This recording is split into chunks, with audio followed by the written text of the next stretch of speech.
You are a slave in industries at Grodomo. After working non-stop for 20 hours like an animal, you are given 4 hours downtime in a smelly crowded barrack filled with 100 of other unfortunate souls like you. But this is the worst time of your day. During the rest of the day, the fear of the whip on your back and the drugs they force into your system shuts off your mind to the outside world. But during these 4 hours of emptiness, you realize that your mental realm is even harsher than the physical one.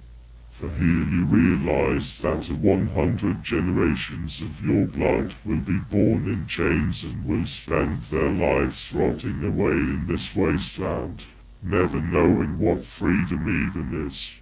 You are last of your bloodline to remember how it was to be free. That hurts the most. You are the bastard son of an East African plantation owner and his slave girl. Your unique birth allowed you to wield the whip instead of hearing its crackle on your hide. But now, as the last of the SS wither away in the depths of the dark jungles and as the remaining swastikas are extinguished by the fires of retribution, you and a few other survivors cower inside the colonial mansion, waiting for the inevitable.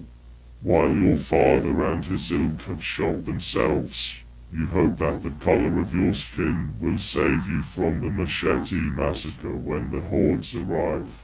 However, secretly you know that this is a vain hope, for deep beneath the recesses of your clothing lies a number and a symbol, your SS Ascari tattoo. You are a priest somewhere in the bylanes of Samara. Your whole life was spent working for the Son of God. The church was your only home and the Bible your only refuge. It protected you against the Tsar, the Reds, the Nazis and the Regent. Everything else burned but your church remained. Now, however, the people have lost all their faith in the Crossed One. They march hand in hand with Abaddon's devil worshippers and they chant the verses of the Fallen One. That hurts more than the thorns of the upturned cross on which you have been left to die.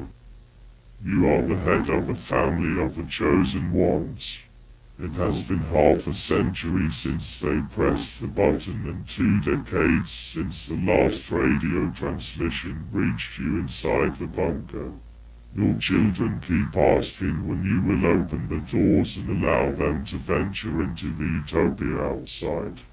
Your grandchildren want to play with other kids and your wife still hopes to see the dog you had to leave just outside the door when the doors first closed. Now as you sit in the emptiness of your own thoughts, you can hear his frantic barking outside.